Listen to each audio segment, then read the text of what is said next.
Imagínate que yo agarro mi cerebro y te lo pongo a vos, en tu cuerpo, en tu posición, en tu condición física, en tu ambiente, en todo. ¿En qué parte del cuerpo me lo pusiste, Dani? Para que estoy preocupado ya. No, pará, en el cráneo. ¿En dónde lo voy a poner? No, bueno, dale, sigamos entonces. Sí, está bien, no es un medio de comunicación, pero es una forma de poder llegar a la información. Si tiene fundamento. Me pongo el barbijo. Una dictadura. Esto es un estado totalitario, obviamente. Chicos no vacunados son mucho más sanos. La que la de la OMS, que está equivocada. Porque todos están envenenados, todos comen transgénico, todos respiran lo que tiran los chemtrails. Una supuesta invasión extraterrestre. 5%, más del 60% son medios judíos. Todos los políticos son masones y son sionistas. Utilicemos YouTube. Hay pandemia y nos están tomando por pelotudos. Para empezar a pensar más, a cuestionarme cosas. ¿Y a qué conclusión llegaste? Que la Tierra es plana. Y esto es un nuevo orden mundial. Y responde al nuevo orden mundial. Hace 80 días que no la pongo por culpa de la cuarentena. Soy sopados en papayas. Te pido que investigues. Déjense de José. Bienvenidos todos de nuevo a este primer episodio. Y antes de arrancar el podcast quiero leer un tweet que me parece que tendría que ser como el cartel de lo que venimos a profesar en este podcast. En ciencia, si hay algo que no está comprobado mediante el método científico y es verificado posteriormente en investigaciones independientes, no es verdad. No funciona tirar una idea cualquiera y decir que hasta que la ciencia demuestre lo contrario es cierto. No te comas cualquiera. Tal cual. Entonces, vamos a ir ya con el tema de hoy, que es el tema de algo de donde nace todo esto, de donde nacen las ideas, de donde nacen estos pensamientos de que uno a la mañana se levanta y dice hoy voy a decir que la Tierra es hueca. Porque me pinta. Está bien, la gente puede pensar lo que quiera, puede comunicar lo que quiera, puede profesar lo que quiera. Pero no todos pueden tener en cuenta tu profecía. Eso tenerlo en claro. Puedes decir lo que quieras. No tenés ningún derecho a que alguien te dé valor a eso. Hoy, el programa de hoy va a ser sobre cerebros. Y tengo el enorme placer de presentar a la persona que tengo del otro lado. Acá sería, para que no se van a apuntar, acá. Que es al señor Adolfo García. ¿Cómo estás, Adolfo? ¿Todo bien? Hola Dani, todo muy bien. ¿Qué tal? ¿Se me escucha bien? Sí, se te escucha bárbaro. Si te querés prender la cámara, estás invitado a prender la cámara. Bueno, ¿cómo no? Vamos a llenar este vacío hasta que encuentre el botoncito con alguna anécdota. Te puedo tirar alguna teoría conspirativa propia, alguna receta de alguna comida que te guste. Decime, mientras se va conectando la cámara, decime cómo estás pasando en cuarentena esto de ser científico en cuarentena. Es un momento raro porque nosotros trabajamos particularmente con toma de datos en objetos humanos, ¿no? O sea, evaluamos personas. Yo trabajo en neurociencias cognitivas y básicamente nuestros insumos surgen cuando llevamos a las personas al laboratorio y les hacemos evaluaciones cognitivas, conductuales, o tomamos registros de electroencefalografía o resonancia magnética estructural o funcional o magnetoencefalografía. Y, por supuesto, todo contacto personal y traslado hacia laboratorios hoy por hoy está absolutamente suspendido, no solamente acá, sino en las múltiples colaboraciones que tenemos a lo largo del mundo. Así que no estamos tomando datos nuevos, más que alguna cosita online que estamos haciendo como para despuntar el vicio, y estamos aprovechando para analizar datos que teníamos ya tomados y ahí medio en el tintero y, bueno, escribir artículos en base a eso, ¿no? Perfecto, yo me olvidé de presentarte. Sos codirector del Centro de Neurociencias. Me voy a hacer el que lo voy a leer. Ahí está. Codirector del Centro de Neurociencias Cognitivas de la Universidad de San Andrés, investigador del CONICET y experto internacional del Ministro de Ciencia de China. Además, esto vamos a hablarlo, me parece. Además, recientemente fuiste designado como Atlantic Fellow del Global Brain Health Institute en la Universidad de California en Estados Unidos. La verdad, de nuevo, estoy muy contento de tenerte acá y vamos a ir ya directamente al cuestionario en sí. Y me parece que primero, antes de ir a todo lo conspirativo y todos esos mitos que hay sobre el cerebro, me gustaría que primero nos expliques cómo funciona el cerebro y cómo lo explicarías para una persona, o sea, para una persona como yo, para un mortal como yo, y bueno, desde el punto de vista, desde la neurociencia, digamos. Vale, perfecto. ¿Puedo jugar un poco acá de disruptivo y antes de responderte esa pregunta, llevar un poquitito más atrás algo que dijiste antes? Sí. ¿Lo permite, doctor Avellaneda? Sí, obvio, señor. Doctor, proceda. Porque citando esa frase que habías encontrado, ¿no? ¿La tenés a mano? Sí, la tengo. Sobre la verdad y la ciencia. ¿La tenés a mano? ¿Podrías leerla de nuevo, por favor? Sí. En ciencia, si algo no está comprobado mediante el método científico y es verificado posteriormente en investigaciones independientes, no es verdad, que esa es una palabra que a vos te duele muchísimo por lo que tengo entendido. No funciona tirar una idea cualquiera y decir que hasta que la ciencia demuestre lo contrario es cierto. No te tomes cualquiera. Estoy totalmente de acuerdo con la segunda parte de ese mensaje, no tanto con la primera, ¿no? Porque asumir que algo que es hallado en un experimento científico y luego replicado por experimentos independientes constituye una verdad, si me preguntás a mí, y esto es una toma de posición, no es el consenso del campo, es algo demasiado exagerado.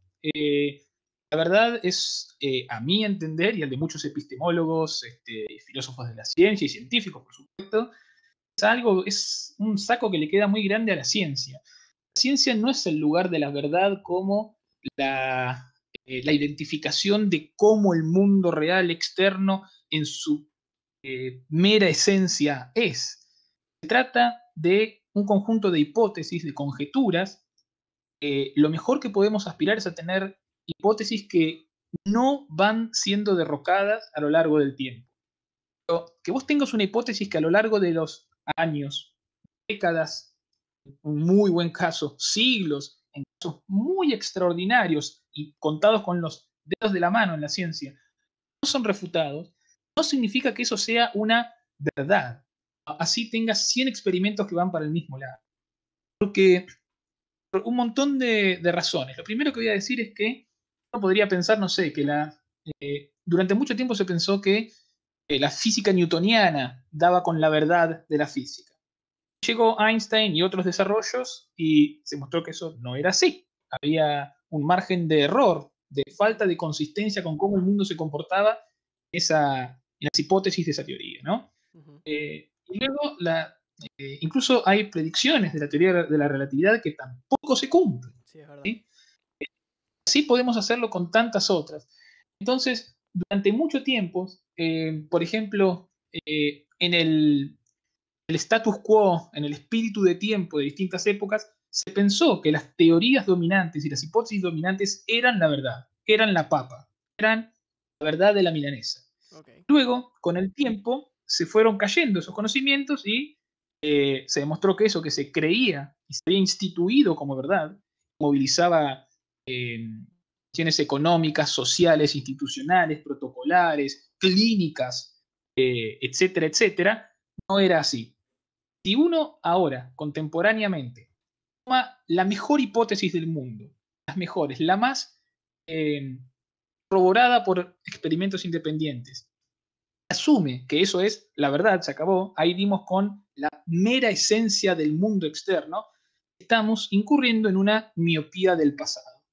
No nos estamos dando cuenta de que estamos pisando el mismo palito que pisaron nuestros antecesores al pensar que lo más pulenta de su momento era la posta última. Claro. Okay. Entonces, hay que hacer esa pequeña salvedad, digamos, ¿no? Perfecto. Sí, un poco lo que profesa la ciencia también es eso, el tema de no dar nada por sentado, sino que seguir investigando más allá de un caso completamente cerrado.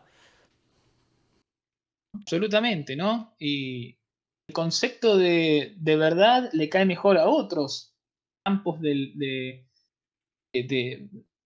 la concepción del mundo que a la ciencia, ¿no? Uno se compromete con ideas de verdad tal vez en un campo religioso. Claro. Asumiendo que cierto dogma, cierto axioma es así y es la mera esencia del universo, del mundo, de la vida y la muerte, etc. A mí me gusta pensar en la ciencia en términos mucho más dinámicos y menos dogmáticos y taxativos que esos. Perfecto. Y en este afán del Twitter, ¿cómo definirías vos el funcionamiento del cerebro? ¿O cómo lo define la neurociencia? Bueno, para no pisar yo el mismo palito sobre el cual acabo de advertir, voy a decir algunas cosas muy generales que son consistentes con lo que hoy entendemos sobre el cerebro.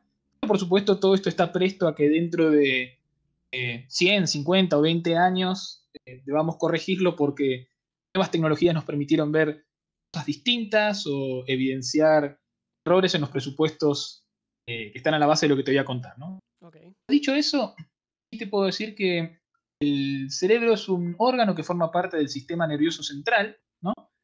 De los seres humanos, alojado en el cráneo, sabemos, pesa más o menos 1,5 kilos. Tiene una estructura que es bastante consistente entre especies, ¿no? Con estructuras que se llaman neocorticales y subcorticales, y con 2 hemisferios, ¿no? Si uno ve el cerebro desde arriba o del costado, uno se encuentra con esta nuez, ¿no? ¿Viste que tiene esta forma de nuez? Sí. Esa división central, ¿no? Divide 2 hemisferios, ¿no? Hemisferios, la mitad de una esfera, ¿no? Y esos hemisferios a su vez tienen divisiones convencionales que se llaman lóbulos, y esas a su vez se subdividen en otras divisiones anatómicas que se llaman giros o circunvoluciones, ¿no?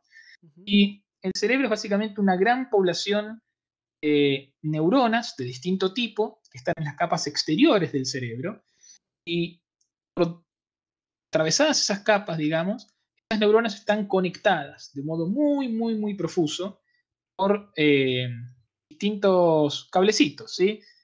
Axones, que son más largos o más cortos, tienen distintas concentraciones de mielina, que es algo que ayuda a acelerar el flujo de señales entre las neuronas. Y el cerebro además tiene un caudal de actividad constante. Constantemente hay intercambios de señales químicas, eléctricas, hemodinámicas. Esto es la dinámica de tu cerebro.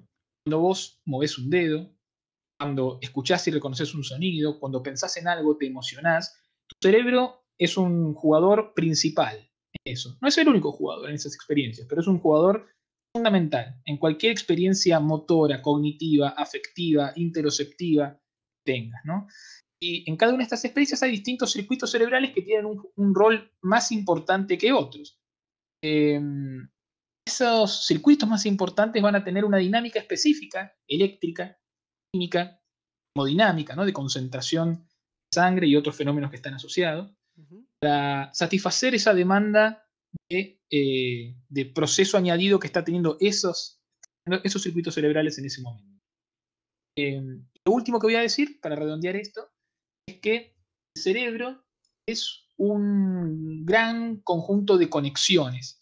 Y si bien a veces en neurociencias tenemos un sesgo de prestarle mucha atención a qué hace cierta región o cuál es el rol de cierta región en cierta función, en realidad no hay ninguna región que sea, vamos a decir, autónoma, a ningún proceso complejo. Siempre es mediante el diálogo, la comunión, el intercambio de señales entre distintas regiones cerebrales, distintos circuitos, o sea, no está muy cercanos, remotos. No está muy alejado de ser una computadora. Está recontra alejado de ser una computadora. ¿Sí? Muy, muy alejado. Sí, bueno. De hecho, sí. A ver, según cómo uno quiera pensar esa metáfora, ¿no? Primero que, por supuesto, en términos físicos las diferencias son abismales. Sí. No estamos pensando en una computadora como hardware de computadora, sino que estoy hablando de digamos, el software de una computadora, de cómo está trabajando una computadora internamente. Claro, pero de nuevo, ahí es donde están las diferencias más notables, diría Dani. Porque pensá que una computadora en esencia tiene procesos binarios, hay ceros y unos a la base de todo. Una computadora tiene una gran capacidad para resolver muy velozmente, más velozmente que la mente humana, ciertos procesos lógicos o matemáticos, cálculos. Por ejemplo, una calculadora puede resolver ecuaciones diferenciales muy complejas a una velocidad que ningún cerebro humano llega.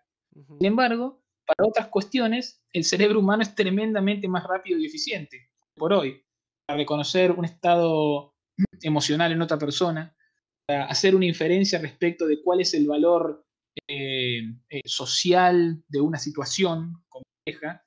Las computadoras todavía no nos llegan, digamos, en ese sentido. También hay que pensar en esto. Uno piensa en un software, ¿no? Un software es un programa también, una secuencia de instrucciones y de funciones anidadas y complejas en un script o una serie de scripts, básicamente, que si cualquier computadora tiene requisitos de hardware mínimo, el software va a correr igual. Es decir, vos tenés un Tetris, por ejemplo, lo ponés en un Pentium, en una compu doble núcleo, en una de 4 núcleos, en una Macintosh, lo que sea, y el Tetris va a andar como anda el Tetris. Ahora, las funciones cognitivas de una persona están íntimamente relacionadas con la especificidad estructural, anatómica y funcional de su cerebro. No hay tal cosa como programas prearmados universales que en cualquier cuerpo y cerebro corran del mismo modo. Entonces, me parece importante. Hay ciertamente algunas analogías que uno puede tejer entre la computadora y el cerebro humano que funcionan. Seguramente son las que vos tenías en mente, Dani, pero me parece más importante hacer hincapié en las diferencias, porque creo que la metáfora por la cual se equipara al cerebro con la computadora está muy diseminada. Más o menos tiene una intuición acerca de ello, pero no tanta bolilla se le ha dado a las diferencias que hay y que problematizan esa metáfora. Entonces, aprovechemos el espíritu iconoclasta de tu podcast para decir eso. Listo, entonces ya tenemos la primera premisa, que sería que el cerebro humano está muy alejado de lo que podría ser una computadora. Está muy alejado, aunque vamos a decir hoy por hoy hay desarrollos en informática que tratan de generar estructuras más similares a lo que se va descubriendo en neurociencias sobre el cerebro humano, ¿no? Por ejemplo, redes semánticas, redes neuronales recursivas, son sistemas algorítmicos que se están utilizando y que están a la base, por ejemplo, de tecnologías cotidianas. Ciertos buscadores de información en Internet, por ejemplo, abrevan de ese tipo de tecnología que están mucho más inspiradas en lo que se fue descubriendo sobre el cerebro. Pero la concepción típica y el funcionamiento de los sistemas más diseminados en computación están lejos de captar el procesamiento y el andamiaje del cerebro humano. Claro, entiendo. Y en esta parte en la que vos hablabas justamente sobre la disección del cerebro, ya directamente vamos a entrar a empezar a dar las premisas. Ya nos diste la primera premisa, que es lo de la computadora y el cerebro humano. Vamos a dar una siguiente.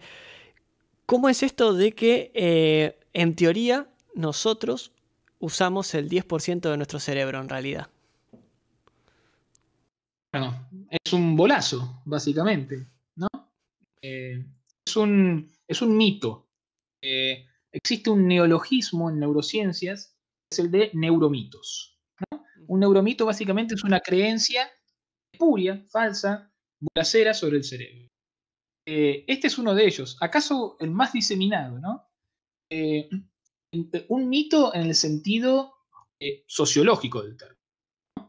Un mito en el sentido de que es algo, una idea falsa, es apócrifa, no hay una fuente clara, detectable, de dónde salió esa idea, y está muy diseminada. Esos son como 3 requisitos básicos para que algo sea un mito, ¿no? Si estas 3 condiciones se dan sobre algún fenómeno del cerebro, es un neuromito. Y esto es un mito alimentado, por ejemplo, entre otras cosas, por las pseudociencias, mucho neurochanta que anda dando vuelta, vendiendo cosas que son atractivas pero falsas. Okay. El cerebro y la cognición. Hollywood también, ¿no? Películas como Lucy, se llamaba Lucy, ¿no? Sí, creo que sí. Scarlett Johansson, le puedo estar cambiando el nombre a la protagonista, pero y bueno, y otras, y las redes sociales, ¿no? Distintos jueguitos y publicidades en Facebook y otras redes sociales que alimentan estas ideas. No, es falso y no podría sino ser falso. Primero porque no tiene ningún sentido evolutivo que una especie tenga un órgano tan costoso. El cerebro consume una altísima proporción de la energía y la glucosa del cuerpo humano en relación a su tamaño. Decía, no tiene sentido tener un órgano tan costoso que sea 90% inutilidad. Claro. O sea, si decimos que el cerebro tiene 10% del cerebro, es que tenemos 90% del cerebro justo, solo para tener el pelo. órgano ahí, claro. Eso no tiene ningún sentido evolutivo. Por selección natural, los órganos que no, es decir, las partes del organismo que no cumplen una función adaptativa y confieren una ventaja en el medio, tienden a deseleccionarse, no van sobreviviendo en el pase. A lo largo del tiempo, claro, exactamente. A lo largo del tiempo, ¿no? Claro, por eso, exactamente. Por esto vos decís que yo te iba a preguntar, ¿a qué te referís con que no es algo evolutivo? Vos me estás diciendo que justamente que es algo que se tendría que desechar completamente del ser humano por ser algo que no aguanta el paso del tiempo porque se consume, digamos, se desaparece. Tendría que desaparecer. Porque no tiene sentido, no sería un rasgo que conferiría ventajas adaptativas de modo tal que tendería a conferir ventajas en la supervivencia. Por lo tanto, sería un rasgo que tendería a perderse a lo largo del tiempo. Supongamos que disculpa que te interrumpa. Supongamos que esta teoría fuese cierta, que nosotros solamente usamos el 10% de nuestro cerebro. ¿Nuestro cuerpo cómo reaccionaría a esto? No sé. Realmente no, es muy difícil responder esa pregunta porque está montada sobre un contrafáctico muy difícil de pensar. Te podría decir, básicamente, cualquier cosa podría decirte y cualquier cosa tendría la misma chance de ser cierta o falsa. Claro. Pero lo que sí te podría decir podría sumar un par de cosas, ¿no?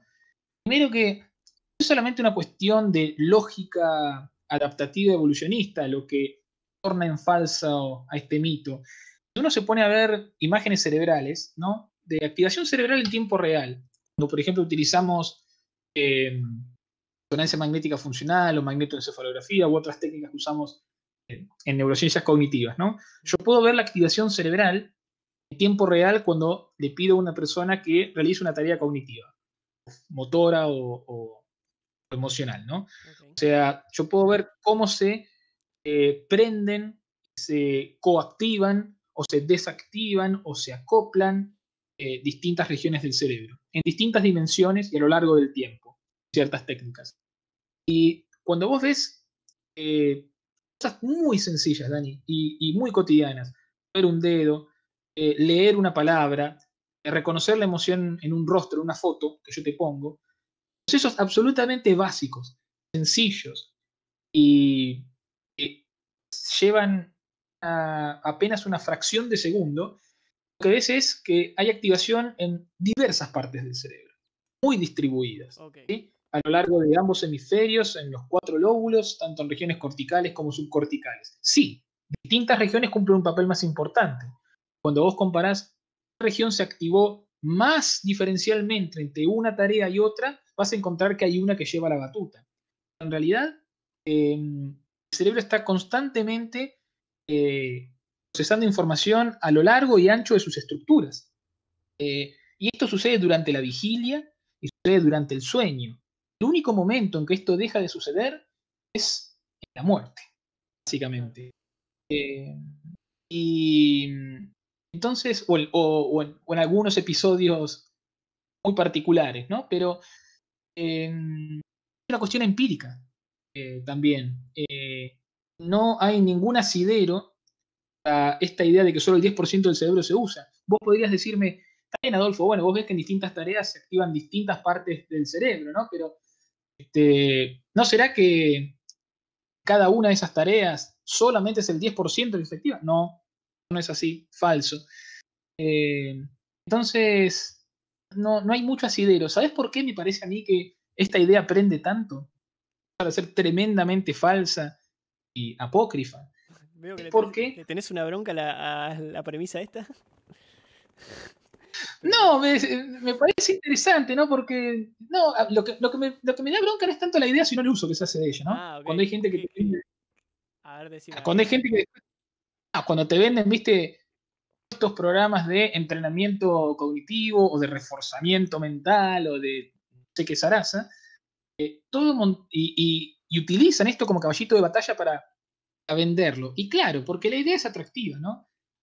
Pensar así. Imagínate, si realmente fuera cierto que usamos el 10% del cerebro, estaría bueno, ¿no? Significa que de tu cerebro, ¿no? Que es la usina de tu potencialidad mental, cognitiva, física, emocional, tan mal no te va en la vida, ¿no? Y estás utilizando solo el 10%. Imagínate si pudieras sumarle un 20% más, un 30, un 40% más, chao. Sería Gardel, ¿no? Entonces, esa idea es atractiva porque supone que estamos en un nivel piso y que hay mucho margen para algún tipo de magia que te daría una ventaja sobre el resto de la especie. Es falso.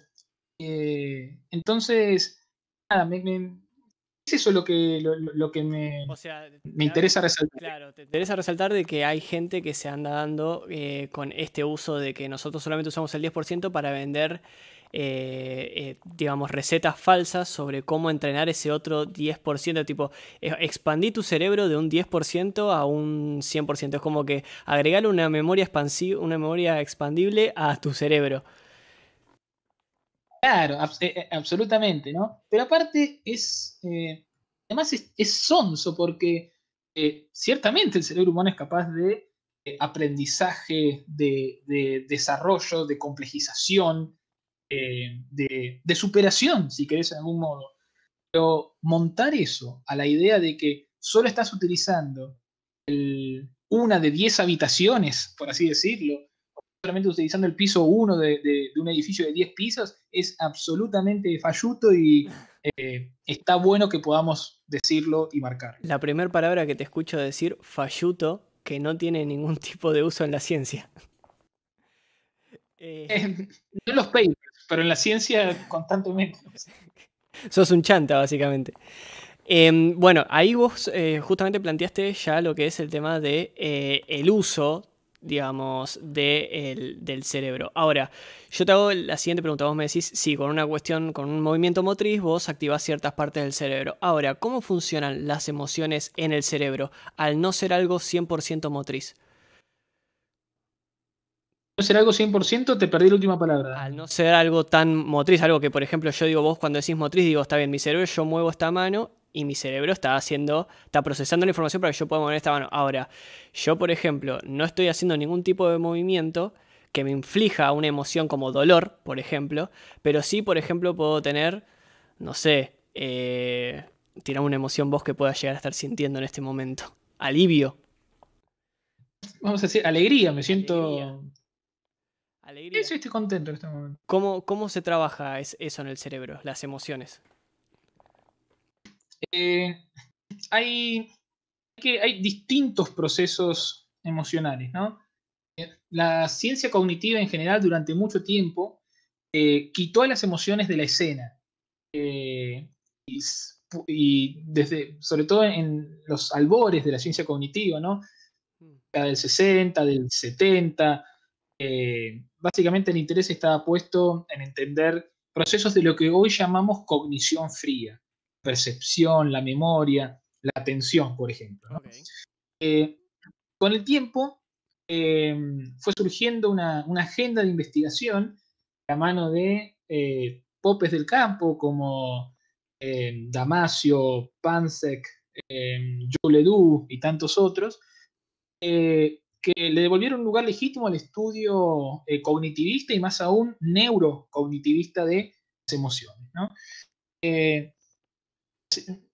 A ver, la emoción, el término etimológicamente significa mover hacia afuera. ¿Qué es hacia afuera? Emoción es mover, ¿no? Eso no piensa. ¿Vieron la película esta de Disney, no? Intensamente lo pusieron en español. Sí, Intensamente, la de los muñequitos adentro, sí. Un deleite para cualquier cinéfilo. Claro, exacto, ¿no? Bueno, porque son todas emociones, ¿no? Bueno, en inglés se llama Inside Out. Sí. ¿No? Y básicamente es lo que la palabra emoción significa, como llevar del adentro hacia el afuera. Una emoción es un proceso muy complejo que tiene una dimensión neurológica, ¿no? Los procesos de activación cerebral y hay ciertas redes que tienen jugadores muy importantes, ciertas estructuras cerebrales para ciertas emociones, ¿no? Como la amígdala para el miedo, la ínsula para el asco, pero que también implican una dinámica corporal total.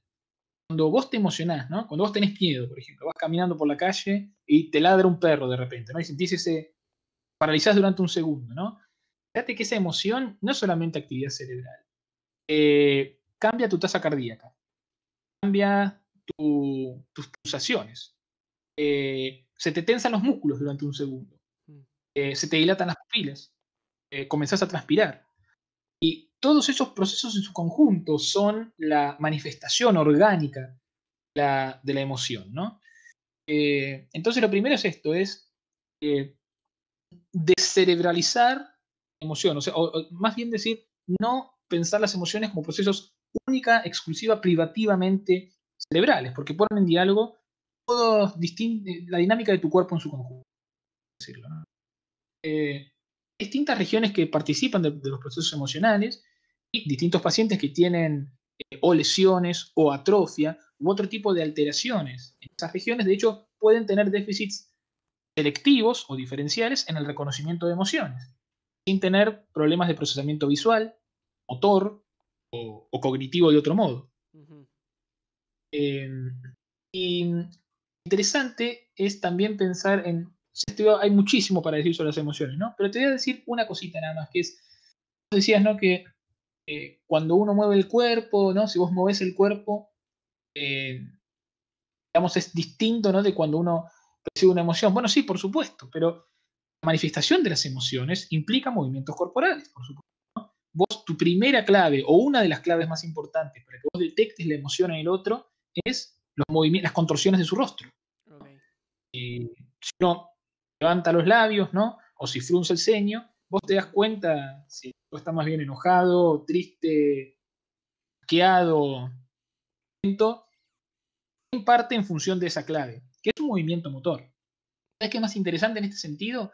Que esos patrones son contagiosos. Por ejemplo, puedo ponerte, cuando uno ríe, ¿no? Sí. Levanta los labios, hay un conjunto de músculos que te permiten hacer eso, ¿sí? De músculos faciales. Es el sistema del cigomático mayor. Puedo poner a vos, Dani, electrodos que no duelen acá en distintas partes de este sistema muscular y puedo medir tu actividad muscular en esos músculos cuando ves una foto de otra persona que se ríe o un video de otra persona que se ríe. Okay. La mera percepción de una emoción positiva, ¿no? Como la sonrisa, mediante un gesto facial así, en el otro, hace que tu sistema muscular del cigomático mayor tenga mayor actividad. Es decir, de algún modo podemos como implantar, contagiar, por lo que se llama resonancia emocional, estados emocionales de uno a otro. Aparte, de algún modo eso es parte de lo que nos permite entendernos y comunicar. Mirá, qué loco, qué zarpado. Entonces, las emociones también van de la mano, obviamente, del movimiento, digamos, justamente de implementar. O sea, no es, movernos ya inflige tener un cierto tipo de emoción. Ya estás trabajando una emoción. No lo diría así. No, lo daría vuelta. no es que movernos implica un tipo de emoción. De hecho, yo puedo fingir la cara de... Claro, ¿no? O sea, yo puedo fingir, puedo hacer los movimientos faciales de tristeza sin estar triste realmente. Sí. O simular alegría, ¿no? Claro. Sin eso no habría drama, no habría actuación, histrionismo. Entonces es al revés, es en realidad cuando vos estás experimentando una emoción real, eso se llega a colar, eso se ramifica, eso chorrea hasta tu sistema muscular. Podés vivirlo, podés refrenarlo de algún modo, ¿sí? Sobre todo si te entrenás, ¿no? Pero podés reprimir esa manifestación física. En general las emociones normales están imbricadas con nuestro sistema motor. Lo que no podemos decir es al revés. Toda actividad motora necesariamente lleva asociada a un estado emocional particular. A ver, repetí eso que lo anoto así bien despacio. Eso último que dijiste. Claro, pues no es que de nuevo, ¿no? Yo puedo hacer así con mi sistema muscular, giro una sonrisa, y eso no significa que yo esté experimentando alegría realmente. Simplemente moví los músculos. Claro. O cualquier otra actividad motora. Yo puedo llevarla adelante sin que esté asociada a una experiencia emocional específica. Entonces, sí, creo que es interesante pensar en esto. Y no solamente que las emociones se vinculan con nuestros sistemas perceptivos, sociales, pero también están coloreadas por nuestra historia personal. Okay. No todos nos emocionamos del mismo modo, lo cual es de perogrullo decirlo, ¿no? Hay muchas investigaciones que muestran que, por ejemplo, comparando las reacciones cerebrales o fisiológicas o electromiográficas de niños chicos versus adolescentes versus adultos, los patrones de activación ante los mismos estímulos emocionales son distintos. O entre varones y mujeres, o personas que han tenido cierto cuadro psiquiátrico, ¿no? Estrés postraumático, por ejemplo, combatientes, o incluso entre culturas, personas que no han tenido ninguna alteración cerebral, digamos, según su etnia o el nicho sociocultural en el cual se criaron y se desenvuelven, determinan cómo procesan y configuran sus sistemas ante distintos estímulos con valencia emocional.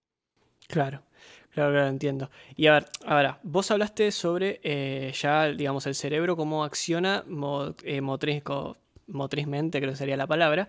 Después hablamos ahora sobre emociones y ahora te quiero hablar sobre la inteligencia. Esta inteligencia del cerebro, ¿es medible? ¿Se puede medir la inteligencia?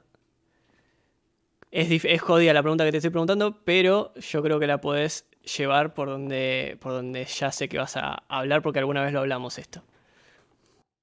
No, a ver, para medir algo, vos tenés que haberlo definido antes.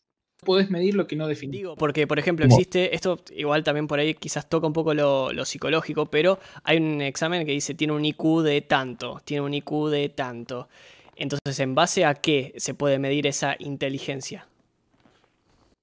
Que el IQ, ¿no? El coeficiente intelectual es apenas un granito de arena en la playa de la inteligencia, digamos, ¿no?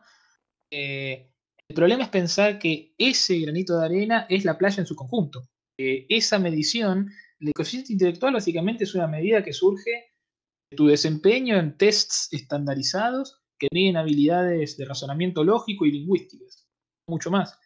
Hace ya muchísimos años, distintos investigadores, Garner fue uno de los que embanderó en esta pelea, o sea, le hizo guerra a esta idea de que la inteligencia se reducía al coeficiente intelectual. Postuló que hay un montón de formas, manifestaciones, vestimentas, ropajes de la inteligencia que están mucho más allá de lo que captan estos tests de IQ, coeficiente. La inteligencia mental, la inteligencia interpersonal, lo que se llama inteligencia emocional,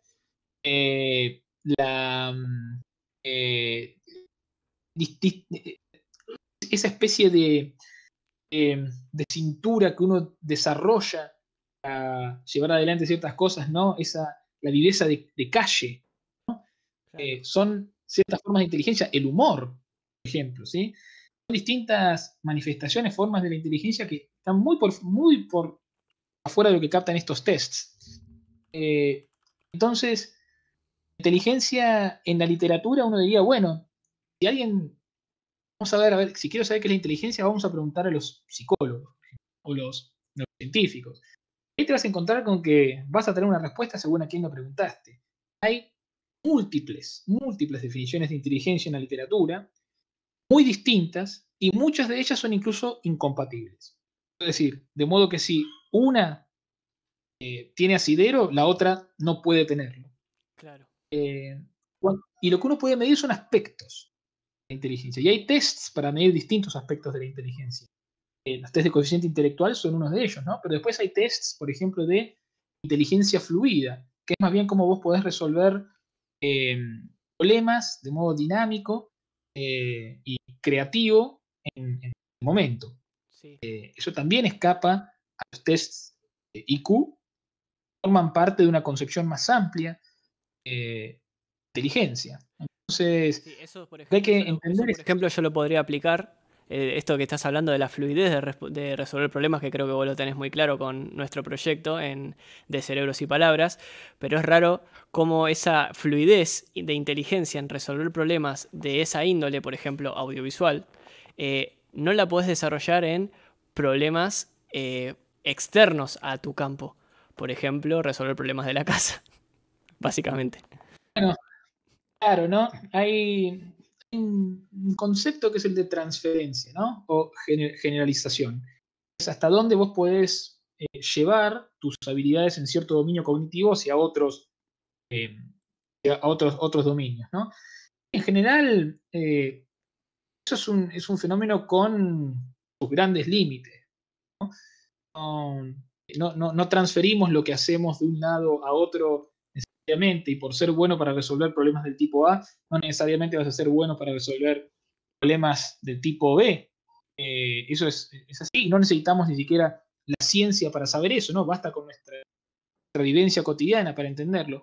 Lo que sí es interesante son un par de cosas, que es que en general hay también un concepto que se llama el factor G, que es una especie de factor general de inteligencia, muestra que en general, sobre todo viendo, por ejemplo, el desempeño en niños en edad escolar, los que tienden a ser mejores en un dominio cognitivo, tienden a andar bien en los otros también. Esto puede darse por transferencia o puede haber como un conjunto de habilidades muy generales que están a la base de cualquier tipo de habilidad cognitiva. Pero después, cuando uno piensa en habilidades muy específicas y desarrolladas con entrenamiento sostenido, práctica sostenida, exposición, etc., ahí la transferibilidad es muy limitada. Hay muchos estudios sobre expertos. Nosotros en nuestro laboratorio trabajamos, por ejemplo, estudiando intérpretes simultáneos. Son... te figuras el intérprete, ¿no? Es el tipo que trabaja... Sí. Una conferencia, en una cabina, ¿viste? Auriculares, generalmente saca uno para liberar el oído, pero va escuchando lo que dice el orador en una lengua y al mismo tiempo, en el mismo momento va diciéndolo en otra lengua. Mientras él va diciendo esto, el tipo sigue hablando. Sí. El intérprete tiene que ir manteniendo en memoria lo que dijo el tipo en otra lengua para después decirlo. Es una tarea muy demandante, de las más exigentes que hay en el mundo. Y supone que uno desarrolle habilidades muy específicas. Nosotros hemos estudiado, por ejemplo, habilidades lingüísticas en intérpretes. Hemos intentado ver hasta dónde se generalizan hacia otras habilidades lingüísticas. Lo que encontramos, por ejemplo, es que los intérpretes le ganan a bilingües que no tienen formación en interpretación, decir palabras, ¿no? De una lengua a otra, lo hace más rápido. Les ganan, por ejemplo, en navegar su vocabulario para encontrar palabras específicas.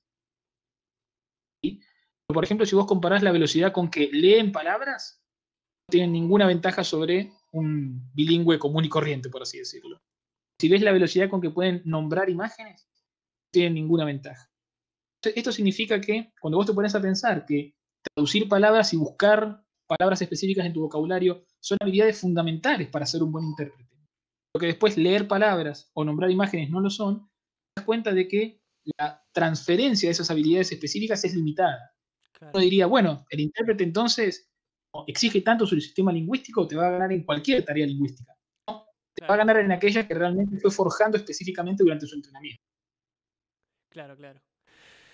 Muy loco, la verdad, muy loco. Me estoy llevando bastantes sorpresas sobre el cerebro y cosas que no pensaba que podían ser posibles. Y hablando de cosas que no podían ser posibles, ya vamos a entrar a la parte de la ciencia ficción del cerebro. Que esta también fue una charla que tuve interesante, que fue después de un delirio místico de estar hablando sobre los programas que estamos editando. Pero una de las principales preguntas que te quiero hacer es, yo te la digo así como para que la interpretes. Sé que no podemos controlar mentes de la forma en la que vemos en las películas. O como vimos en Futurama, o como vemos en Rick and Morty. Eso creo que ya... Creo que puede ser que los terraplanistas digan que sí, pero controlar mentes, ¿se puede? A ver, varias cosas. Lo primero es que en una versión diluida y no ficcional, todos de algún modo manipulamos las mentes de todos. Comunicarse y establecer relaciones sociales es influir sobre las mentes del otro, ¿no? Fíjate cuando, de hecho, por eso hay tanta alarma sobre las fake news, ¿no? Porque realmente esos mensajes determinan tus sistemas de creencia, tus actitudes, tus reacciones, pueden volcar tu decisión política en el voto, pueden influenciar, desestabilizar, llevarte a que quites, saques la plata del banco. Entonces, lo primero para decir es que no hace falta ni Matt Groening con Futurama y Bender, ni ningún desarrollo tecnológico de Hollywood para que uno pueda influir en las mentes del otro. Ser humano, social, ser un ente comunicativo, significa que estamos constantemente influyendo las mentes del otro. Creo que lo que plantean estos ejercicios de ciencia ficción son como versiones mucho más específicas y tipo a usanza de una marioneta, ¿no? En la que yo puedo determinar y controlarte privándote a vos de tu voluntad, más allá de lo que vos quisieras, en todo sentido. Y no, en ese sentido, digamos, como de poder agarrar y manejar a otra persona como si fuera un robot, un avatar, lejos estamos de eso. Yo esperaba que me dijeras que pero estamos un poco lejos de eso, pero sí hay cosas que ya se pueden hacer. Por ejemplo, hay técnicas de estimulación cerebral. Eso, técnicas de estimulación cerebral, eso es lo que me dijiste. Por ejemplo, ¿no? Estimulación transcraniana por corriente directa. Esto es con dispositivos que ni siquiera son demasiado caros, ¿no? Nosotros lo hacemos en nuestro laboratorio. 1.000 millones de... Bueno, no sé, 1.000 millones, ¿no? Muchos laboratorios en el mundo lo hacen. Básicamente vos podés generar campos eléctricos por sobre el cuero cabelludo. Esto no es invasivo, no duele, no hay perforación, nada. Sobre cierta parte del cuero cabelludo y puedes estimular una cierta región que está en una superficie un poco difusa por debajo de donde pones el electrodo.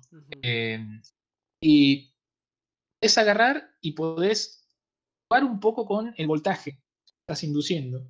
Podés hiperpolarizar o despolarizar la membrana, las neuronas que están en esa superficie un poco difusa, ¿no? Y con eso puedes hacer que las personas durante cierto momento, durante cierto periodo, mejoren sus habilidades, su desempeño en ciertas habilidades que están relacionadas con esa parte. Bueno, entonces lo que vamos a hacer es lo siguiente, Adolfo. Apagarlo. Yo lo que voy a hacer va a ser, te voy a pedir que desarrolles un software en el que pongas, por ejemplo, arreglar muebles, saber cómo arreglar tejas, y después vos eso mandámelo, que yo me hago acá una especie de red, de esas redes que vos me dijiste, y trato de mejorar todo eso que no puedo mejorar. Sería genial eso, o sea, no sé por qué no lo están haciendo. Decime qué es más urgente, Dani, lo de las tejas o lo de los muebles. Y los muebles, creo. Bueno, dale, mira, me lo anoto en la agenda de investigaciones 2021, pero por lo pronto, dos sugerencias. Uno, tutoriales de YouTube, y dos, apoyemos a la industria de los carpinteros locales y dale a alguien que sabe para que te lo arregle, Dani. No, pero hay que crear cyborgs ahora. Este es el momento para empezar a crear cyborgs. Es el momento para que empezar a desarrollarlas, para poder potenciar. Yo todavía sueño con ese deseo de pibe de que haya un chip en el que diga saber cómo cocinar, ponele. Te compras el chip, te lo pones en el cuello y ya directamente sabes cocinar, sabes todo el mundo de la gastronomía. Yo todavía sueño con que algo parecido pase. Decime si puede pasar. No sé, tan así, no, digamos, claro, como, vamos a decir que como sosiego tenés película de los Las Wachowski, ¿no? Podés ver Matrix y por lo menos evacuar ese deseo con esos programas que se implantaba Neo y Morfeo, etcétera, ¿no? Lo que es interesante es, ya sin irnos a la ciencia ficción, a la futurología, hay cruces muy interesantes entre la robótica y el cerebro. Existen lo que se llaman las interfaces cerebro-máquina.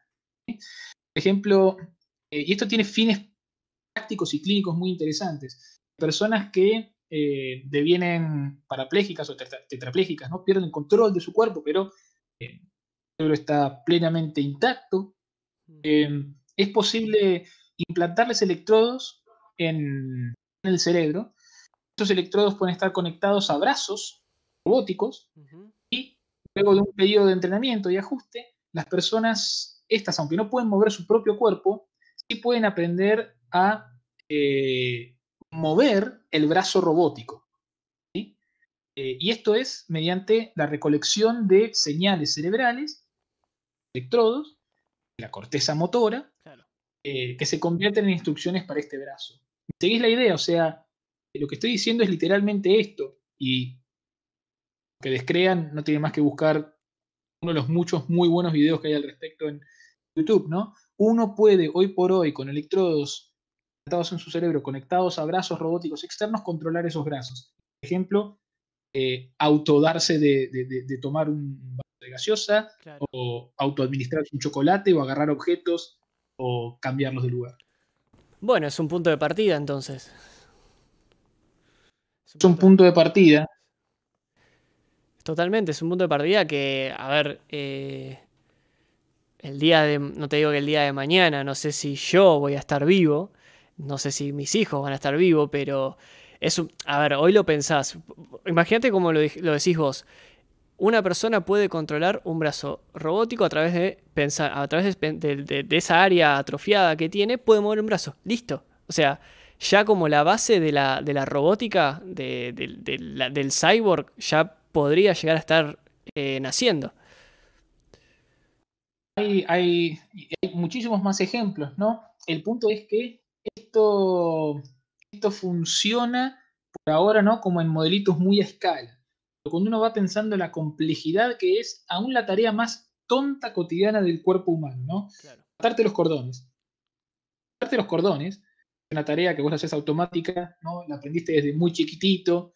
Tiene una complejidad tremenda. Sí, no te voy a calcular la cantidad de... No te voy a decir que aprendí a los 9, pero bueno, dale, seguí, no pasa nada. Yo lo aprendí, está bien, listo. La pregunta real es, ¿sale bien ahora, Dani? Creo que sí, creo que sí. Yo todavía lucho, te digo, a veces. Estoy pasando cada vez más a calzado con abrojo para no sentirme tan mal. Esos eran genial. Pero después te hacían bullying en el colegio porque no te lo sabías atar. Bueno, cuando uno tenía tantas otras razones para recibir bullying como yo, digamos, la de los abrojos era de las menores preocupaciones. Pero bueno, vamos, atar los cordones, sí, tiene una complejidad motriz de dedos que es incalculable. Tremenda, y no solo de dedos, ¿no? Es la coordinación de los ojos y los dedos, parametrizar el movimiento y el tiempo de lo que tiene que hacer cada mano, tener el feedback sensorial de que estás agarrando bien el cordón, de que cierto movimiento terminó, de que el ajuste que hiciste con los cordones es suficiente como para que puedas pasar al próximo paso. Todo eso que para nosotros es absolutamente natural, lo damos por hecho, llevarlo a un algoritmo para que un robot pueda hacerlo es fatal y estamos lejísimos de eso aún. Perfecto. Yo te iba a preguntar en realidad, y esta es más personal, no sé si viste alguna vez Star Wars, que los Jedi pueden controlar las mentes haciendo así, pasando la mano por enfrente de la cara y le dice, vos no viste nada, por acá no hay coronavirus, el sol es frío, ¿viste? Esas cosas. Bueno, ya me estás respondiendo que tampoco entonces la telequinesis o el control ya es imposible como así, pero sí podés crear un dispositivo para que todo esto pase. Claro. De nuevo, ¿no? Modelitos muy a escala. Muy a escala. Por ejemplo, totalmente. Muy a escala. De hecho, hay experimentos publicados en los que a ver, uno puede hacer oscilar sus señales cerebrales en distintas frecuencias y podés conectar unos electrodos a un cierto dispositivo que es como un jueguito. Si vos lográs maximizar las oscilaciones en cierta frecuencia cerebral, eso hace que una pelotita se levante y empiece como a flotar. Sí. Digamos. Y las personas después de un poco de entrenamiento se dan cuenta, no saben bien cómo, es difícil, no logra explicitarlo, sí, pero se dan cuenta de que cuando llevan su actividad cerebral a cierto punto, hacen que la pelotita levite. Entonces, es una versión muy controladita, muy experimental de esto, con mucho truquito tecnológico al medio. Sí, totalmente. Pero bueno, vamos a decir así, que ejemplos muy particulares como para dar indicios a favor de esto tenemos. Pero cuando uno quiere llevar eso a los ejemplos macro, ¿no? Onda Matrix, onda Jedi, onda lo que fuera, onda estos pastores, ¿no? Que de repente hacen desmayar a la gente. Eso es genial. Eso es genial, eso es muy bueno. Ahí estamos un poquito lejos, te diría todavía. Un poquito lejos. Pero me vas a decir que no te encantaría hacer así, tipo empujar con tus manos y que un campo gravitacional los empuje. Me está diciendo que no. Yo no sé por qué no estás investigando esto. Yo no sé qué haces investigando otras cosas.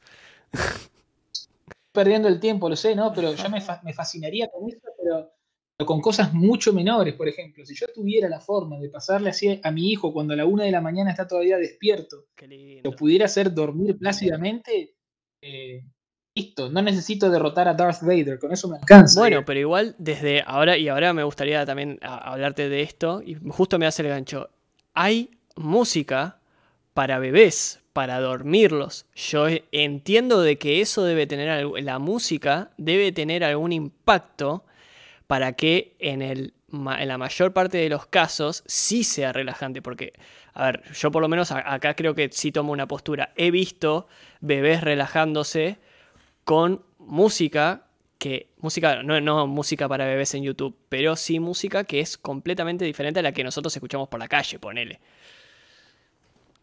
Claro, a ver, de nuevo, ¿no? Hay mucho mito al respecto. Hay un mito que es el del efecto Mozart. Ese supuestamente, a ver, déjame explicarlo a ver si no estoy tan burro. El efecto Mozart supuestamente es que si vos le pones de bebé, si pones música de Mozart a los bebés de chicos, van a ser más propensos a ser inteligentes. Ese es el mito. Claro, ¿no? En realidad, o sea, eso es algo que se refutó tremendamente. No hay nada particularmente ni estimulante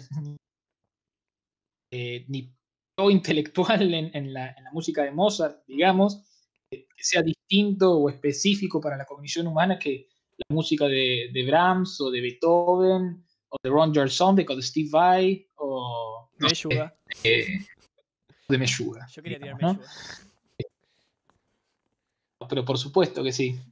Con mi hijo escuchamos muchísimo Meshuggah. Qué bien. Si la gente no conoce Meshuggah, busque Meshuggah. Con Meshuggah, definitivamente. Sobre todo ahora que está Per Nilsson reemplazando a Fredrik Thordendal, el guitarrista, y le suma una dimensión fantástica en los solos. Pero volviendo a nuestro tema. Volvamos. Sí, hay ciertas melodías y ciertos patrones musicales, digamos, que son conducentes a distintos estados. En los bebés y más allá, ¿no? Hay un fenómeno que se llama entrenchment, algo así como encabalgamiento. Y está mostrado, por ejemplo, que la ritmicidad a la que oscilan ciertas ondas cerebrales, por ejemplo, se puede montar a la ritmicidad de estímulos externos. Es decir, ¿no? Que la secuencia, la velocidad con que caen pulsos, por ejemplo, en un ritmo externo, pueden hacer que ciertas señales cerebrales empiecen a oscilar en consonancia. Perfecto, te paro ahí un segundo antes de que avances, antes de que se me vaya la idea.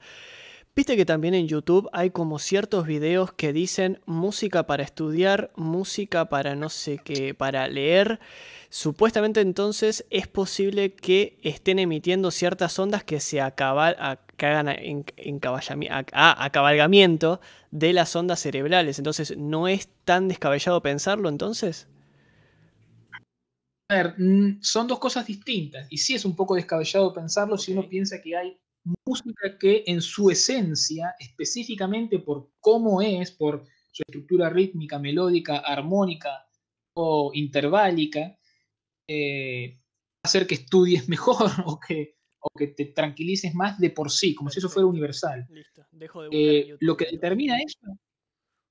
determina esto más bien es tu historia personal. De hecho, hay investigaciones que han mostrado que en fanáticos del metal extremo, ¿sí? Hay gente que escucha Cannibal Corpse, por ejemplo, ¿no? Para quienes no conocen, metal, vamos a decir, subgéneros del metal que son muy rápidos, muy estridentes, con guitarras muy distorsionadas, con frecuencias muy bajas, y que hablan de cosas tales como torturas, mutilaciones y cosas así. La gente que es fanática de ese estilo, escuchar esa música les reduce los niveles de estrés, los relaja. Mientras que si vos le pones eso a vieja, dudo que tenga el mismo efecto. Entonces, el error de eso es pensar que hay algo que es universal en las propiedades estructurales de cierto tipo de música y que independientemente de quién sos vos o dónde naciste o qué hiciste o a qué te expusiste, va a tener un efecto sobre cómo estudiás o cómo dormís o cómo te sentís. Claro, entiendo. Bueno, entonces, por un lado, tengo que dejar de buscar videos en YouTube que puedan llegar a mejorar mi capacidad para estudiar. Ya sé que tampoco me tengo que guiar de mi inteligencia como IQ. Tampoco me puedo guiar por mi inteligencia fluida para resolver problemas. Pero, y acá también es un poco ficción y yo quiero que te voy a poner un caso totalmente aislado y que vos no tenés, olvídate todo lo que sabes de cerebro. Por un momento de la pregunta. Imagínate que yo agarro mi cerebro y te lo pongo a vos, en tu cuerpo, en tu posición, en tu condición física, en tu ambiente, en todo. ¿En qué parte del cuerpo me lo pusiste, Dani? Para que estoy preocupado ya. No, pará, en el cráneo. ¿En dónde lo voy a poner? Bueno, dale, sigamos entonces. Te iba a suspender el ejercicio ahí mismo, ¿no? Ok, dale, sigamos. Bien, por eso tranquilo. No, en el cráneo. Te pongo el cerebro en el cráneo, ¿sí? Lo conecto con todas las ramificaciones nerviosas y terminaciones nerviosas que vos tenés. ¿Sí? Te estoy básicamente preguntando si un trasplante de cerebro puede ser efectivo o no. A ver, no lo sabemos. Lo sabemos. Te digo las preguntas que tengo al respecto y que me harían dudar de que sea tan fácil como que hacemos eso que vos dijiste. Y si podés, vos, Dani, salís. Por favor, si podés, usate de ejemplo con mi cerebro en tu cabeza, ¿eh? Porque me encantaría ver. Imagínate, ¿no? Que hacemos eso. Bueno, hacemos eso, ¿no? Y vos agarrás y cuando mi hijo empieza a patalear a las 3 de la mañana que no se quiere dormir, vos decís, acá no quiero estar, te levantás, ¿no? Vas caminando y vas a buscar tu guitarra y te vas a tocar por ahí. Hay unas razones por las cuales creo que esto no sería tan fácil. Primero porque el cerebro, volviendo a la mala metáfora de la computadora, es simplemente un componente aislado que vos lo sacás de una ranura, lo ponés y el resto de los otros componentes que están en las otras ranuras siguen funcionando igual, dando cualquier tipo de input de eso que sacaste. Hay un diálogo y una codeterminación entre tu cuerpo, tus vísceras, la estructura de tu cuerpo, tu historia personal y tu cerebro. Okay. Tu cerebro es como es, en parte porque está en el cuerpo que está, porque vivió las cosas que vivió, experiencia, y esas terminaciones nerviosas hacen que tus brazos se muevan como se mueven, tu corazón lata como lata, y vos te emociones como te emocionás por cómo el cerebro fue también coloreando otro sistema. Entonces, cuando vos pensás en eso, estás poniendo un cerebro que se fue formando, estructurando durante 20, 30 años. ¿Cuántos años tenés, Dani? 25, pero bueno, está bien. 25 años de vida de Daniel, en el cuerpo de Daniel, con las cosas que le pasaron a Daniel, con las cosas que vio Daniel, sintió Daniel, los movimientos que hizo, las habilidades que desarrollaba, su conocimiento, y cómo eso lo fue volcando a los movimientos que hacía, lo que veía, etcétera. Lo pones en el cuerpo de 30 y largos de Adolfo, que es un cuerpo que tuvo otras experiencias, tiene otra fisonomía, otra altura, otras dimensiones para percibir, por ejemplo, la distancia entre una cosa y otra, la fuerza que tengo que hacer para agarrar un vaso, la distancia que hay entre un dedo y otro, cuánto tengo que separar las piernas para caminar, porque mis piernas son más largas que las tuyas, creo. Sí, ¿Cómo hago para tener equilibrio? Etcétera. Entonces, sería un milagro que eso funcionara. Y cuando pensás en cosas más complejas, ¿no? Por ejemplo, no sé, imagínate jugar al básquet. ¿Sí? Yo lo hice durante mucho tiempo, ¿no? Y de repente, tu cerebro, que no sé si es muy basquetbolista, tiene que dialogar con mis brazos y mis piernas para saltar y hacer una cortina, un doble paso, lo que sea. Pensar un poquitito. Y cuando uno lo va llevando y piensa esto, ¿no? Que la computadora es una mala metáfora. Vos no estás metiendo un disco rígido y sacándolo y todo el resto queda igual y va a andar igual. Sino que estos son todos componentes interdependientes que se colorean y se determinan en la historia del individuo mutuamente. Es muy improbable que por lo menos de entrada, así, al toque, el cerebro de A, el cuerpo de B, resulte en un organismo funcional. Ok, entonces con esto también me estás diciendo de que no hubo tampoco ningún trasplante de cerebro ni intento de trasplante de cerebro, porque ya es una premisa con la que estás diciendo, sería imposible. A ver, esto yo te lo digo razonando al respecto. Claro. Habría que ver qué pasa realmente cuando se haga un trasplante de cerebro y esta persona sobreviva, primero que nada, a ver si eso pasa, y ver cómo se va adaptando. Bueno, y ahí que dijiste lo de sobrevivir, yo de paso también te hago esta pregunta. Sí vi, está bien, ya sabemos que no podemos trasplantar, o por lo menos en la teoría que vos ofreces, no podríamos trasplantarlo por una cuestión de interdisciplina entre el cuerpo y el cerebro. Ahora, vos recién acabas de decir algo que también me parece interesante, de si sobrevive a la cirugía. Hay millones de videos, no sé si millones, pero en YouTube hay un montón de videos de gente siendo operada, que su cerebro está siendo operado, la persona está despierta y encima está ejecutando un instrumento. No sé si me corresponde preguntarte en una cuestión médica, pero por ahí sí preguntarte cuál es el sentido de que esté tocando un instrumento si están operando un cerebro. Tiene un par de finalidades principales, ¿no? Lo primero es que esto es posible porque el cerebro, cuando alguien te pega una patada en la pierna, o cortás la mano con una hoja de papel o un cuchillo, o ponés la mano en la hornalla y te quemás, ¿no? Esa sensación de dolor depende de señales que van y son reconocidas e interpretadas como dolor por el cerebro. ¿Sí? Ahora, el cerebro en sí no duele. ¿Tiene esta distinción? El cerebro es la usina que procesa la experiencia del dolor, algo con el cuerpo, nuevamente, pero vos al cerebro vos lo podés pegar al cerebro, puedes aplicar un choque eléctrico, puedes cortar parte del cerebro y eso no duele. El cerebro no tiene nociceptores, no posee receptores de dolor. Primero, para entender por qué esto es viable. Ahora, que sea viable no justifica que se haga, o sea, ¿no? La pregunta está bien, o sea, ¿por qué cuando a un tipo le estás haciendo una operación a cerebro abierto, por qué lo vas a tener tocando la guitarra? Hay dos cosas a considerar. Lo primero es que se están haciendo esas operaciones, lo que los cirujanos quieren saber es si en esa persona cierta región cerebral tiene un papel importante en cierta función. Entonces, por ejemplo, muchas veces se hace que las personas estén hablando. Claro. Y lo que hago es, uno puede ir estimulando. Perdón, me estoy riendo mucho al micrófono y quiero explicar por qué. Porque no puedo parar de pensar en el experimento que le hacen a Homero.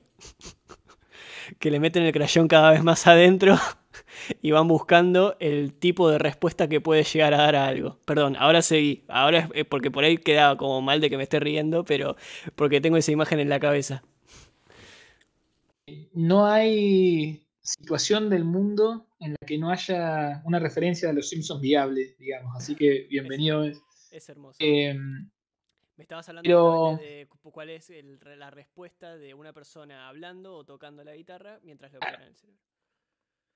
Claro, o sea, ¿cuándo se hacen ese tipo de operaciones? En muy pocas circunstancias, digamos, sobre todo en casos de candidatos a comisulotomía o bueno, pacientes con epilepsia refractaria que no responden a la medicación, entonces lo único que queda es cortar una parte del cerebro para regular los episodios. Ajá. Ahora, cuando vos vas a cortar una parte del cerebro, literalmente, ¿no? O sea, remover una parte del cerebro, eso va a tener alguna consecuencia, posiblemente, ¿sí? Puede ser que al hacerlo vos controles los episodios epilépticos, pero puede ser que también al hacerlo les generes un trastorno de memoria. Claro. O hagas que no pueda hablar, o que no pueda mover los dedos, claro, que no pueda reconocer melodías, ¿no? Cualquier trastorno neurológico podría sobrevenir a eso. Entonces, una forma que se hace, un procedimiento que se hace prequirúrgico, tiene que ver con esto, ¿no? Se van estimulando distintas regiones cerebrales, se van inhibiendo, se va viendo qué consecuencias tiene. Entonces, vos sabés que, por ejemplo, una persona tiene un tumor, es esta parte del cerebro. Vas estimulando esa región cerebral y la zona adyacente, lo que se llama la zona perilesional. Y viendo si al inhibir esa zona, la persona pierde la capacidad de hablar durante un segundo o unos pocos segundos, ¿no? O de mover los dedos. ¿Por qué? Porque vos con eso le puedes dar consentimiento informado. O le puedes decir, mira, nosotros podemos quitar esta parte del cerebro y posiblemente podamos controlar tus episodios epilépticos. O alguna otra. ¿Sí? Pero, entendé, al hacerlo tenés una alta chance de que pierdas tu habla. No puedas mover la mano. O cosas así. Claro. Entonces, tener a las personas haciendo esto mientras se va haciendo eso es lo que les permite a los cirujanos en estos planes de mapeo cerebral prequirúrgico entender cuáles serían las consecuencias funcionales de remover esa parte del cerebro. O sea que eso tampoco es medible. O sea, no es que podés, un médico, a ver, no soy científico, no soy médico, pero tenés algo fracturado, sacás una radiografía y vos ves, este hueso está roto, tal hueso está roto. Vos, antes de ir a operación, por más de que tengas otros estudios, yo lo que estoy interpretando es que tampoco podés medir qué es lo que... No podés proyectarte en que lo que vas a sacar va a generar un problema. ¿O sí lo podés proyectar? Lo podés proyectar, pero a un nivel teórico general. Claro. Entre la teoría general y el caso específico puede haber un abismo. Claro. O puede que haya una gran coincidencia. Claro. Pero calcula que las teorías, los modelos teóricos que tenemos en ciencia, son grandes ejercicios de abstracción y promedio, básicamente. ¿No? Cuando hablamos de el cerebro humano, no existe el cerebro humano como si fuera algo que todos tenemos igual. Es una abstracción. Claro. Esa abstracción puede ser más o menos coincidente con tu cerebro único, individual, concreto, específico en ese momento. Entonces uno sí puede inferirlo, uno puede hacer evaluaciones cognitivas con computadora, con papel y lápiz incluso, y ver cómo es el desempeño en cierta tarea. Uno podría inhibir ese área con estimulación no invasiva, como te decía hoy, ¿no? Y ver si eso afecta en el rendimiento en cierta tarea.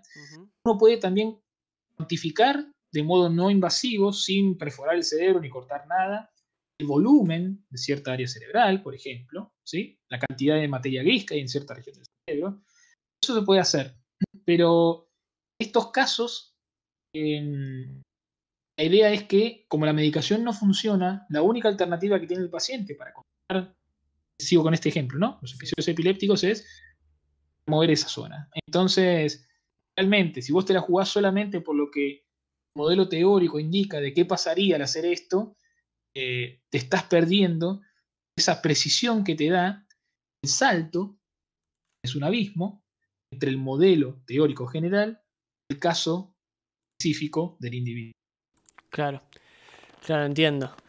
Che, igual me quedé bastante loco con todo el cruce de ciencia ficción que hay. La verdad que es bastante interesante y sobre todo, a ver, vos lo decís como como algo mínimo, por ejemplo, lo que estábamos hablando de los cyborgs, de poder mover una parte del cuerpo con un impulso eléctrico, pero yo por lo menos de esta última charla de ciencia ficción rescato de que una mínima parte ya están haciendo, como aquel mundo de ciencia ficción que vemos reflejado en las películas. Mínimo. ¿Podemos decir eso? Es que sí, y es casi de perogrullo decirlo, porque la ciencia ficción ha tenido como dos caminos generalmente, ¿no? Uno ha sido... Siempre la ciencia ficción lo que hace es se figura escenarios hipotéticos anclados en desarrollos tecnológicos que no existen. Y es como lo que uno de los determinantes más fuertes del género, ¿no? Sea en cine, en la literatura, en la narrativa, lo que fuera. Ahora, hay dos caminos generales. Unos han sido como más bien basados únicamente en la imaginación.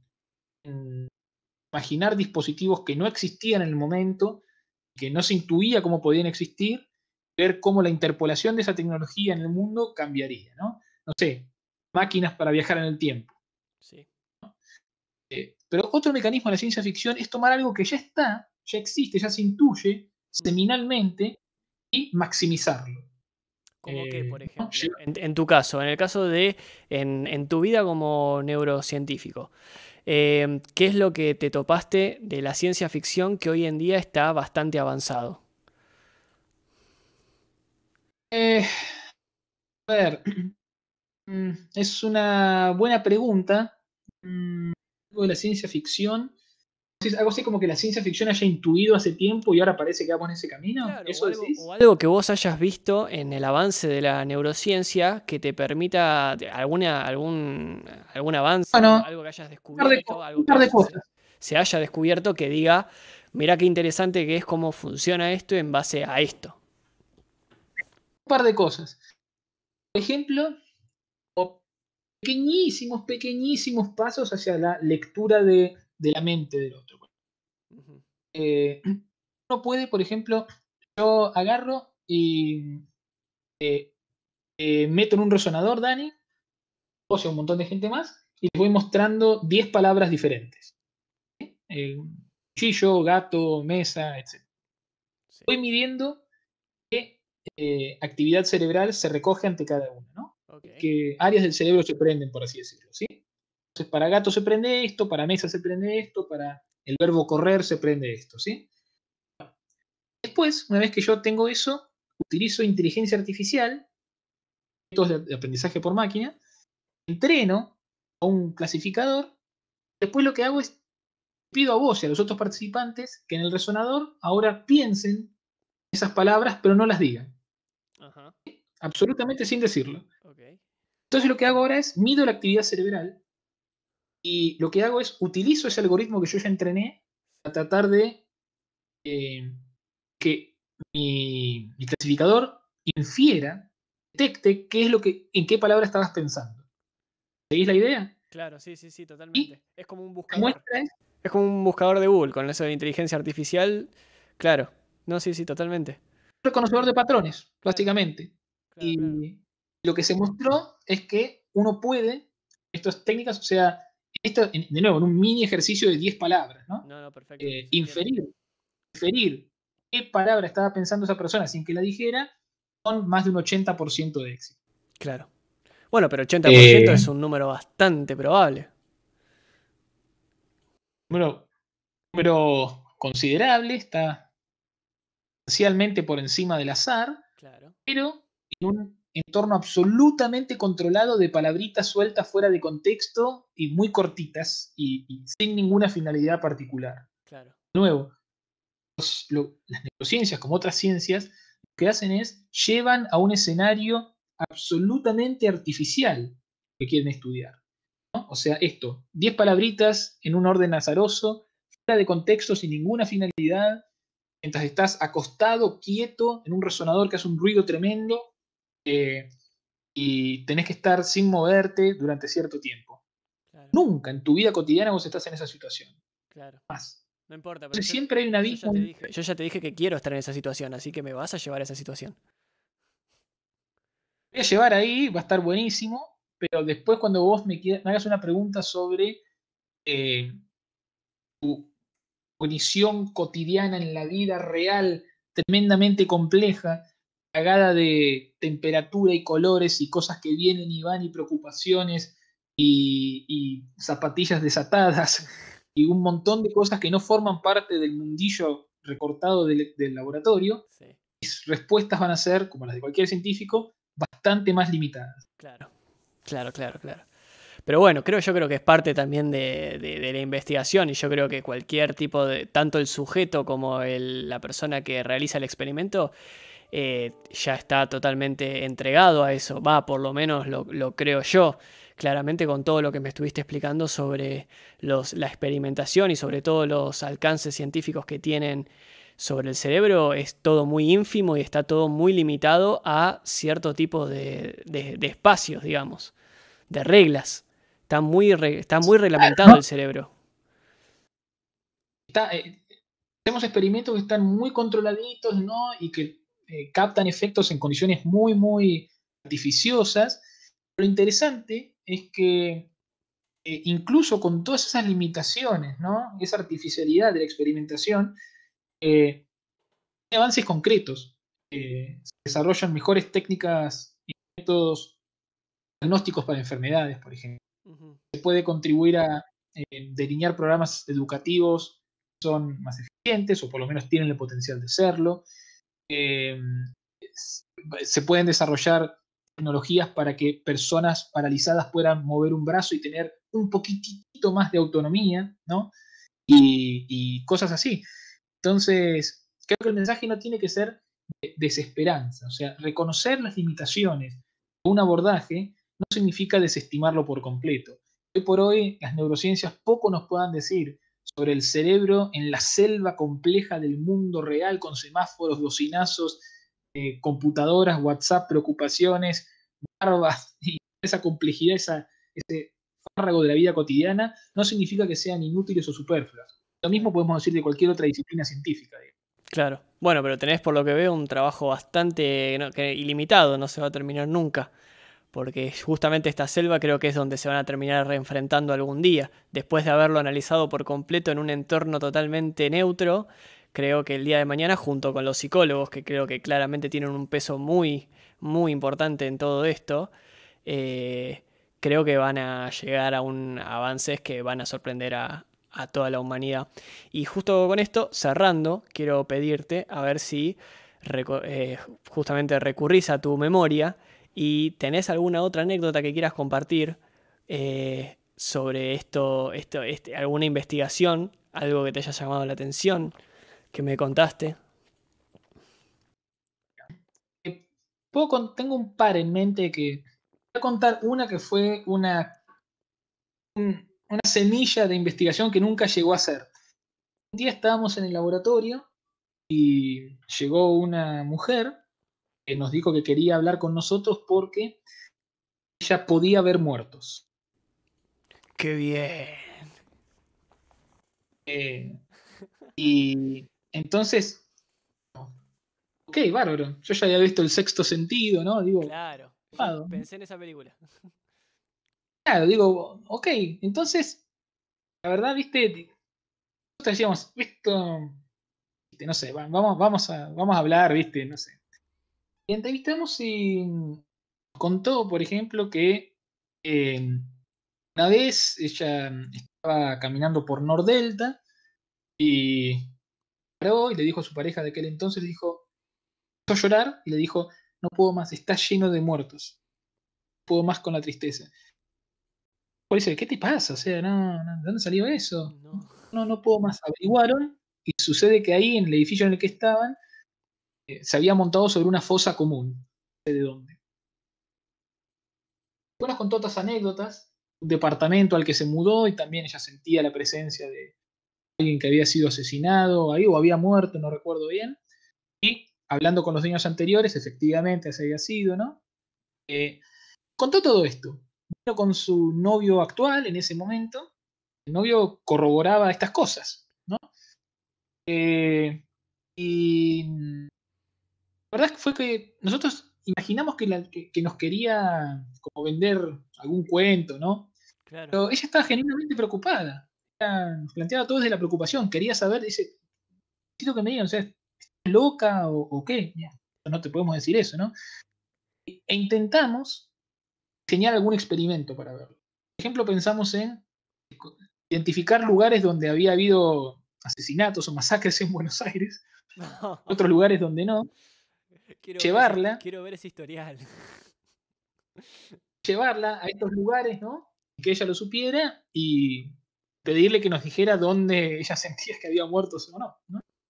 Pero bueno, había muchas dificultades con ese experimento, desde cuestiones éticas hasta que era muy difícil después saber si ella nos daba respuestas correctas y no era porque conocía el lugar o había averiguado. Ahora me detengo con la señora, ¿no? Pero me interesó por qué, por cuestiones éticas. No, bueno, no sé, a mí me da cringe. No es tanto ética en el sentido de bioética, pero me da un poquitito me da como escabroso. Claro, ¿no? es Y como medio buscar turbio. lugares donde hubo medio turbio, ¿viste? No sé. Eso es interesante. También tuvimos la oportunidad de evaluar una paciente que tenía una lesión masiva en el hemisferio derecho, había perdido una enorme parte, se le había quitado, de hecho, tiene un enorme hueco en el cerebro. Se extirpó una gran parte del hemisferio derecho. Ajá. Uno haría, ante ese caso, enormes déficits en distintas funciones cognitivas asociadas con esas regiones extirpadas. Esta persona no tenía casi ningún déficit evidente. Estaba bien en todas las pruebas neuropsicológicas, en la mayoría en realidad, ¿no? Alguna cosita tenía, pero de reconocimiento de temperatura, de sabores, de emociones, de atención, de memoria, de lenguaje, muy, pero tremendamente por encima de lo que uno esperaría de semejante lesión cerebral, ¿no? Ajá. Y hay casos extraños así, tremendos niveles de lesión cerebral o casos de hidrocefalia tremendas en las cuales el cerebro se va consumiendo hasta quedar en porcentajes mínimos, sí. O casos incluso de agenesia, ¿no? De ciertas partes del cerebro, gente que nace en ciertas partes del cerebro, sí.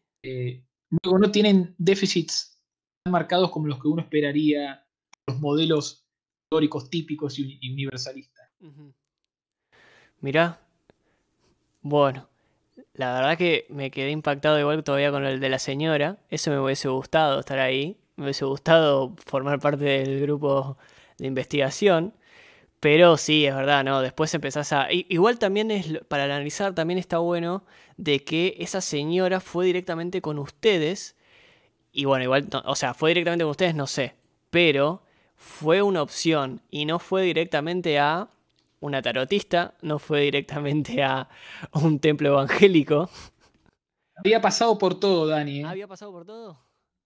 Había pasado por todo. Pasó por todo y... Nosotros fuimos unos más de los que no pudimos ayudarla. No, hasta el día de hoy, si la señora está escuchando esto, señora, la queremos ayudar, queremos saber que si sigue viendo muertos, queremos que nos comparta su experiencia.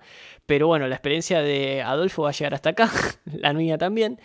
La verdad que la pasé bomba, me enteré de un montón de cosas, aprendí un montón de cosas, espero que también ustedes hayan aprendido un montón de cosas. No sé si Adolfo aprendió algo, no sé, quizás aprendió a lidiar con un adolescente que va a ver en su hijo 25 años después, 26 años después. No, aprendí mucho, ¿no? Ejemplo, me enteré de tus dificultades con las tejas y los muebles, lo cual suma a mi conocimiento sobre vos, Dani. Yo en realidad tengo muchos problemas que quiero charlar con vos, que deberíamos investigar. Sobre todo la posibilidad, esto que te dije, la posibilidad resolutiva, que por ahí algún espectador también tiene lo mismo, el profesionalismo resolutivo que tenés con algunas cosas, pero la torpeza, la estupicidad que tenés con otras, que es como, no lo podés entender. No lo podés entender, es eso, es la frase esta de soy muy bueno para algunas cosas y muy estúpido para otras, creo que es. Tiene un poco más de mística la frase, no me salió tan igual. Pero bueno, a ver, Adolfo, la verdad que estuvo muy bueno esto, te agradezco mucho por ser la primera persona, el experimento, la ratita de laboratorio, como yo voy a terminar siendo también tuyo en ese universo neutro si se levanta la cuarentena. Así que mil gracias, la verdad, mil gracias, Adolfo. Al contrario, Dani, peores cosas me han dicho, así que me honra ser comparado con un digno roedor que contribuye a la ciencia. Pero agradezco a vos la invitación. Ayudaron mucho a la ciencia. Sí, los ratoncitos lo siguen haciendo, ¿qué te parece? Pobrecito. Así es. Pero bueno, al contrario, mil gracias por el espacio, la invitación. Está muy bueno poder hablar de estos temas en un entorno relajado, descontracturado, y también hablar de estos temas no solamente sobre ellos, sino en cruce con otras cuestiones que son tan relevantes para nuestra vida cotidiana, como la literatura, la ficción y demás. Esos cruces entre ciencia y no ciencia, me parece que tienen un valor enorme y no suelen abundar en el mundo de la divulgación científica, así que me gusta esa línea que estás encontrando para esta serie de podcasts. Me alegra haber participado y quedo atento a las próximas emisiones para aprender más con tus invitados. Seguramente, y además nos va a quedar previa la charla de la música y también el desarrollo cognitivo de esta. Cuando quieras, con mucho gusto. Bueno, Adolfo, mil gracias de nuevo, así que a la gente que también está del otro lado, muchas gracias también por quedarse y nos estamos viendo en el siguiente podcast. Así que abrazo para todos, todes.